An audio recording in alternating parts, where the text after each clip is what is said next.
Hallo, mein Name ist Ruti. Ich befinde mich auf meiner dritten Motorradreise und weil der Winter jetzt wirklich kommt, verlasse ich in dieser Folge Feuerland und außerdem passiere ich 2 Grenzen und sehe ganz besondere Pinguine.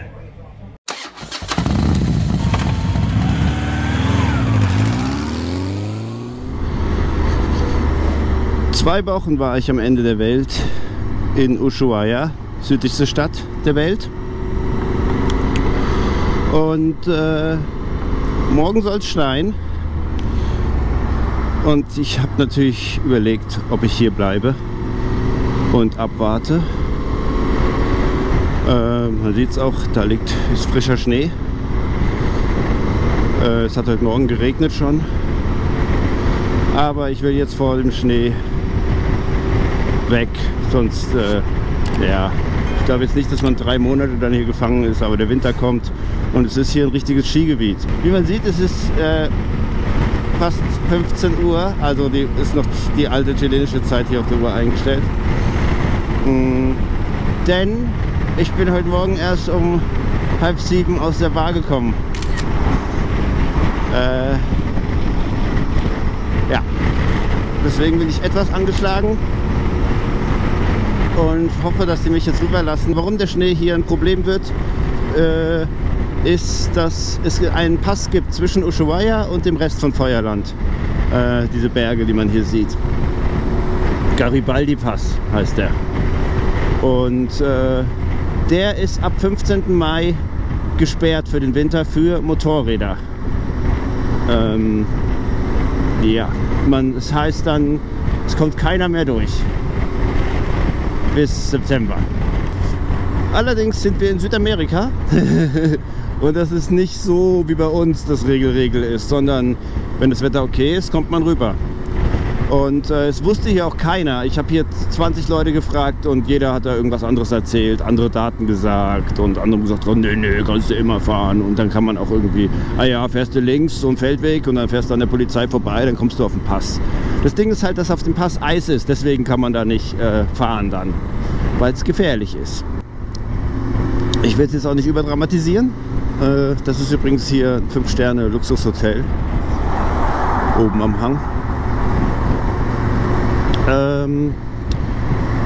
Am Eingang, am berühmten mythischen Eingang von Ushuaia, da gibt es eine Polizeikontrolle. Und ich bin gestern Abend dahin gefahren und habe die gefragt. Und die haben dann so, ah ja, morgens kannst du nicht fahren, aber mittags schon. Wann willst du fahren? Ja, so um 12 habe ich gesagt. Gut, ist es 3. Es hat halt heute auch morgen noch geregnet, das wäre wahrscheinlich dann auf dem Pass eher unangenehm gewesen. Ja, aber die haben gesagt, ich darf fahren. Das ist, wie gesagt, Südamerika. Es ist jetzt nicht 100%, dass sie mich jetzt gleich durchlassen. Aber ich bin guter Dinge, habe gepackt, bezahlt und habe mich nach 2 Wochen hier losgerissen. Ich hätte jetzt auch hier den Winter bleiben können, wäre jetzt auch nicht so schlimm gewesen. Denn auf dem argentinischen Festland wird das Wetter wahrscheinlich eher schlechter. Bevor ich losfahre, habe ich jetzt hier mal Luft gecheckt. Habe ich jetzt schon über 1000 Kilometer nicht mehr gemacht. Bei Offroad fahren ist noch nicht so schlimm. Weniger Luft ist eh besser. Aber hier, das habe ich noch nie gesehen. Es gibt 2 Kabel. Das rote ist zum Messen, da oben ist die Uhr. Und das schwarze ist zum Reinfüllen. Ja, das war jetzt auch neu für mich. Also man muss dann immer reinfüllen und dann messen.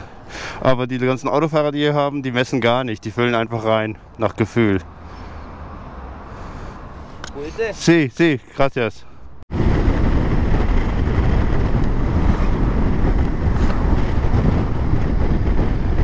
Und das ist so krass, hier sind überall Delfine und Seelöwen und so im Wasser. Es ist wirklich nichts Besonderes, die hier zu sehen. Man sieht sie einfach, wenn man aufs Wasser guckt. Ich habe eben schon 3-mal Delfine gesehen und ich war hier 2 Minuten. Das sind jetzt eher Vögel. Ja, super geil. So ist Feuerland.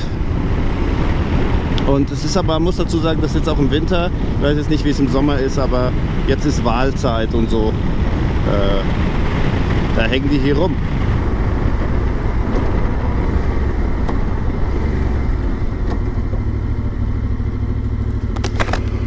Das hier ist die Kontrolle.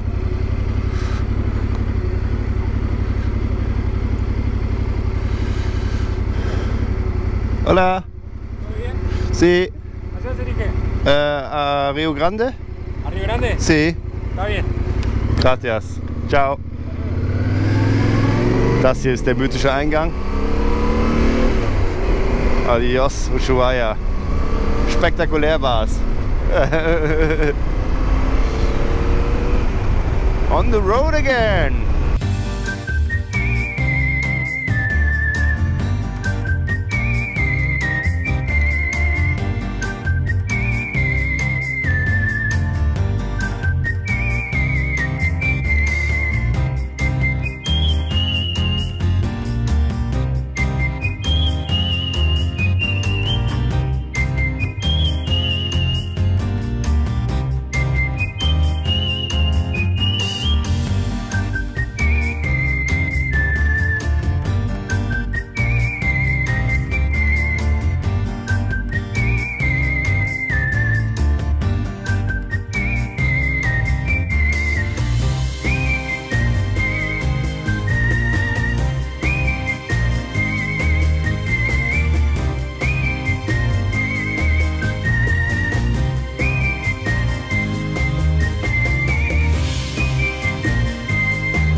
Ein bisschen mehr als 2,5 Stunden habe ich gebraucht. 222 Kilometer jetzt genau. Und ich bin wieder in Rio Grande. Und ich werde wieder in dem Moto Hostel unterkommen, wo ich das letzte Mal auch schon war. Und diesmal ist keiner da, außer mir. Ich habe ein 4-Bettzimmer, aber für mich alleine. Hat ein bisschen Corona-Vibes. Ja, und hier ist gerade Ebbe. Sehr schön.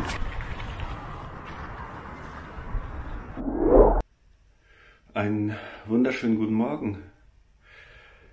Es ist kurz vor 10. 10 will ich losfahren. Wird nicht ganz klappen. Es war auch erst Sonnenaufgang um 9:22 Uhr. Das hatte ich nicht so richtig überrissen. Und hier liegt noch meine Abdeckplane. Heute Nacht hat es geregnet wie Sau. Ist ziemlich nass. Die werde ich jetzt noch einpacken. Gepäck drauf und dann geht's los. Ich habe aber schon meine 5 Lagen Shirts an, lange Unterhose und so weiter. Heute ist wieder soweit, dass ich alles anziehe, was ich habe. Es sind Temperaturen um den Gefrierpunkt. Und der Miguel, Besitzer hier vom Motorcycle Hostel, hat auch gesagt, ich soll nicht fahren, bevor die Sonne draußen ist, weil die Straßen dann eisig sind. Das sei gefährlich. Ja, deswegen bisschen später losfahren ist gut. Allerdings habe ich um 1 einen Termin. Und zwar in Chile bei den Königspinguinen. Es sind 2 Stunden bis dahin. Allerdings muss ich noch über die Grenze nach Chile rüber.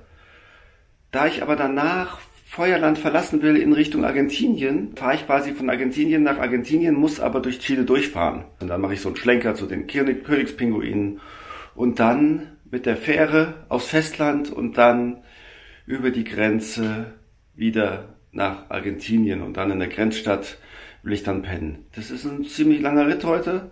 Ich bin mal gespannt, ob das alles so klappt. Deswegen kann ich jetzt nicht mehr rumtrödeln. Ich mache mich jetzt fertig und fahre dann los.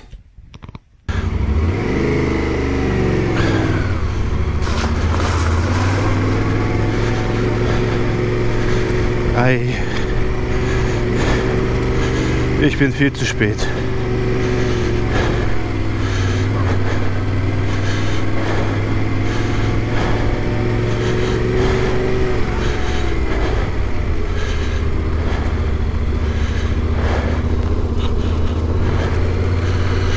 aber das Wetter ist schön jetzt. 3 Grad zeigt das Moped an. Und das Telefon zeigt an, Laden durch niedrige Temperatur verlangsamt. Naja. Und oh, ist aber auch schön hier. Ich kenne das hier noch gar nicht quasi, obwohl ich die Strecke schon gefahren bin, weil ich auf dem Hinweg im Dunkeln gefahren bin die letzten 2-3 Stunden. Deswegen sehe ich das alles hier auch zum ersten Mal.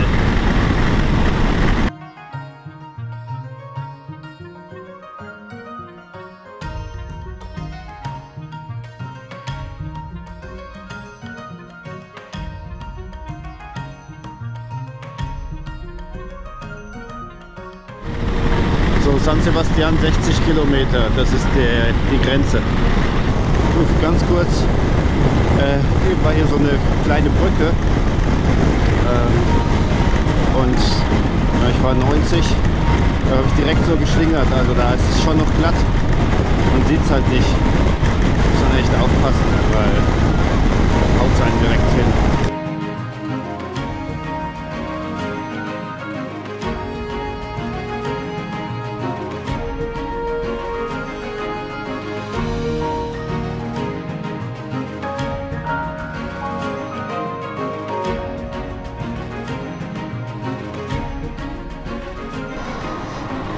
So, das ging wieder relativ zackig.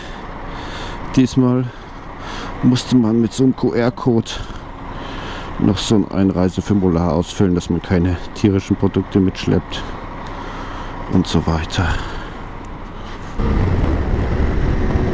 Wow, meine Füße sind jetzt aber schon durchgefroren.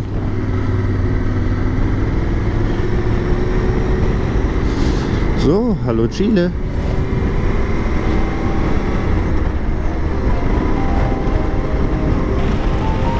Jetzt fast bis Porvenir, also fast auf der anderen Seite von Punta Arenas.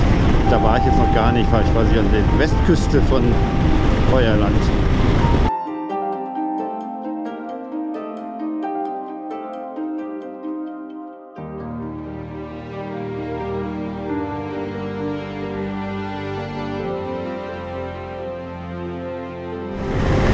Hier, wo diese komischen Leitplankendinger sind. Dann gucken, hier ist es jetzt weit genug am Rand, aber da wirft es Schatten und da ist oft noch Eis. Das heißt, darf man nicht drüber fahren. Einmal war es eben bis zur Mitte, bin ich so außen rumgefahren. Hier sieht man uns jetzt ein bisschen.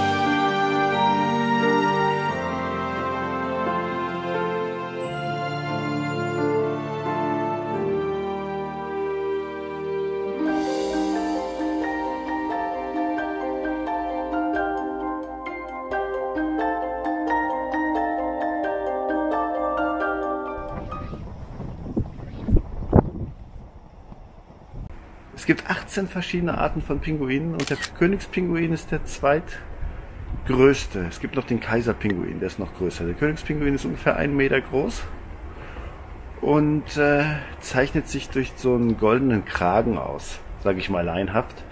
Es gibt natürlich noch andere Sachen, wo man ihn erkennen kann dran, aber für uns Laien der goldene Kragen. Das hat der Kaiserpinguin auch, aber ja.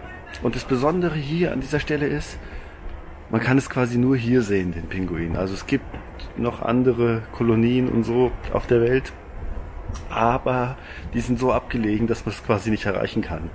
Normalerweise lebt er auf Landstücken, wo offenes Wasser also umgeben ist. Hier ist es eben die Magellanstraße, die quasi geschützt ist. Und es gibt hier eben auch Landtiere. Und der graue Fuchs, ich habe den Fuchs ja gesehen auf meiner Fahrt nach Ushuaia, der ist ein Feind und der hat ziemlich viele hier dahin gerafft vor ein paar Jahren, weil der Pinguin, die kennen das eben nicht und die sind es nicht gewohnt, dass die Gegner haben. Sonst sind es Orcas und so, die ihre Feinde sind. Und die sind halt super cool hier, die brüten hier und die jungen Pinguine sind halt so braun und so fluffig. Und ich habe wirklich noch nie welche gesehen und die laufen halt wirklich genauso, wie man sich vorstellt. Und es ist super, super cool. Es ist Gott sei Dank sonnig, aber es ist sehr kalt, mir frieren hier die Finger ab. Ja, ich glaube, es sind jetzt noch so 2 Stunden bis zur nächsten Station, und zwar die Fähre zurück aufs südamerikanische Festland.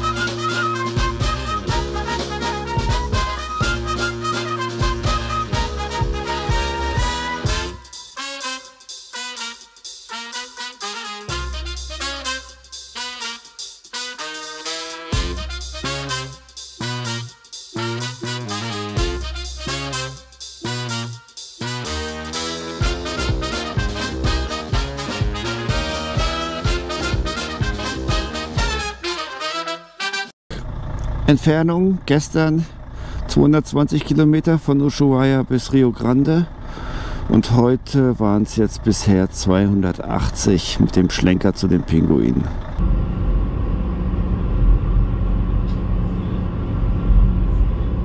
Zurück auf dem südamerikanischen Festland. Nächste Station ist der erneute Grenzübergang nach Argentinien.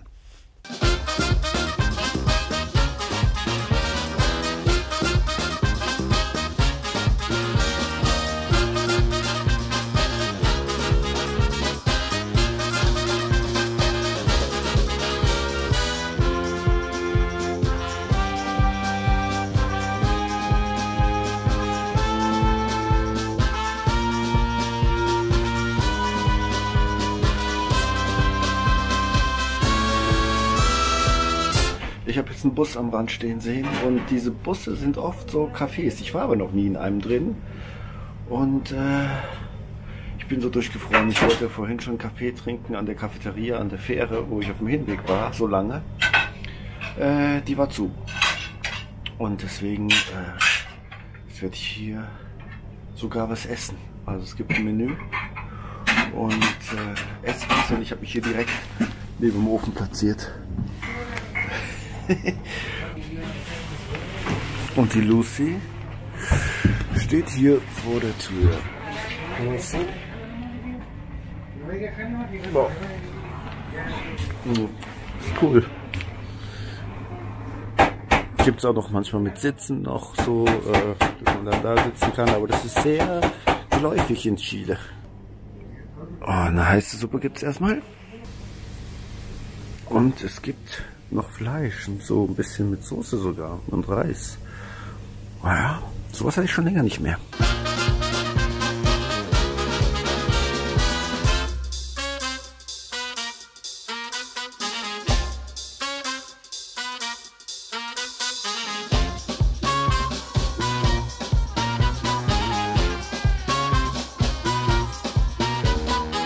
Ja, jetzt bin ich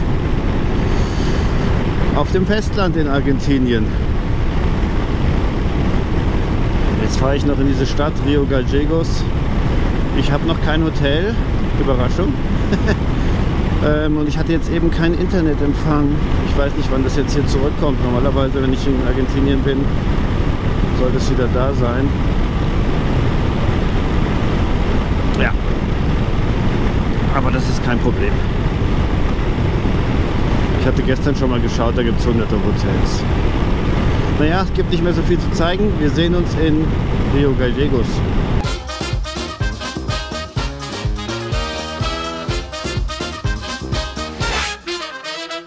Ich bin angekommen, eingecheckt in diesem Hotel. Kostet 11 Euro pro Nacht.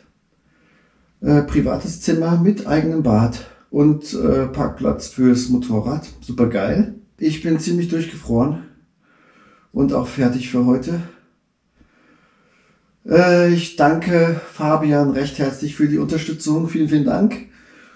Und im nächsten Video geht es dann um eine erneut legendäre Straße, die Ruta 40. Ich hoffe, es hat euch gefallen. Bis dahin, macht's gut, euer Ruti. Tschüss.